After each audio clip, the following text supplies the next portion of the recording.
Doug in South Bend, Indiana. Hi, Doug.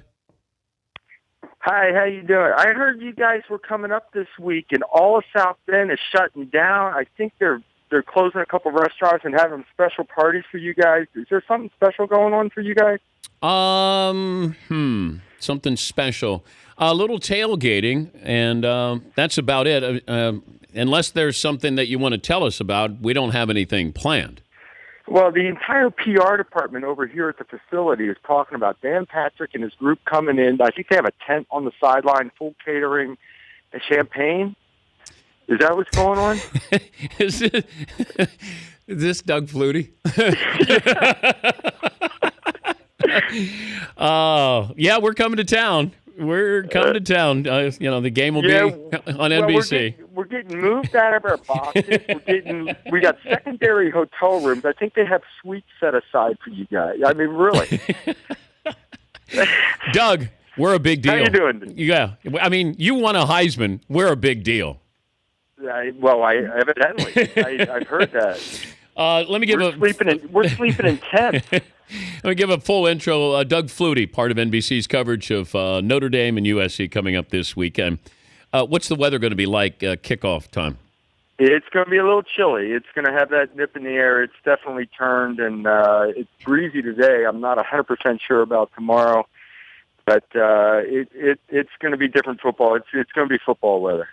All right, when do you want to interview me when I'm on the sidelines? Because I got to plan my game accordingly and what sideline I'm going to be on. So you let me know how I can help the NBC broadcast. Well, Dan Hicks was going over to tape the opening, voice over the opening right now, but the alternate plan is to have you do the opening live on the sideline. Okay. Because that's the most important part of the game.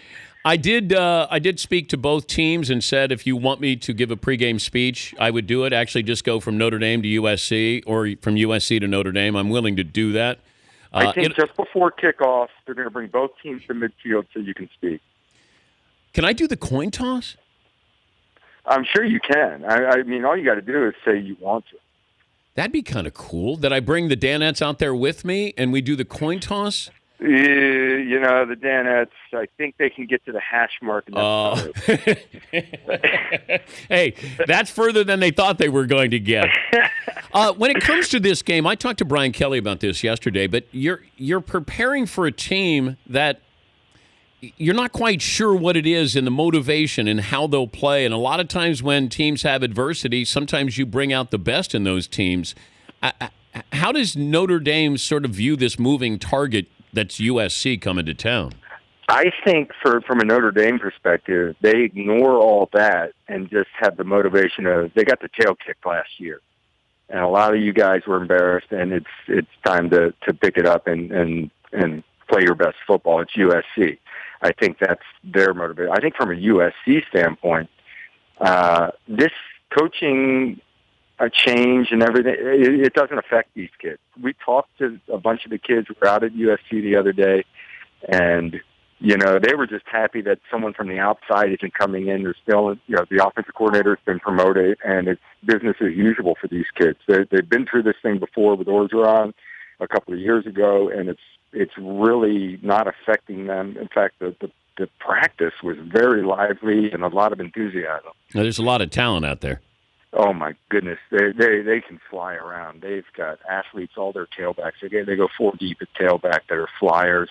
Adoree Jackson plays both ways. He's a defensive back, a wide receiver, try to get the ball in. Juju Smith-Schuster. I mean, these kids are talented. They're athletes. They didn't play their best football against Washington for whatever reason, but the top end and explosiveness of this team is still there. It's USC. I won't have you make a prediction on this game, but I will ask you about Michigan State, Michigan in the Big House. I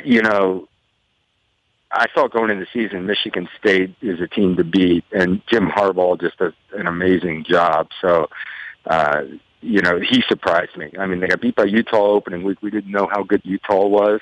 Now we know. Yeah, I know. And it was like, okay, maybe they're going to struggle a little bit his first year. No, they didn't even struggle for a week. They played Utah tough, and they moved on and have played great football. So I wouldn't count Michigan out of anything in the Big Ten this year. So it'll be Dan Hicks, Dan Patrick, Doug Flutie, Catherine Tappan on the broadcast Saturday night. Just make room for me up there in the booth, okay, Doug? Will do.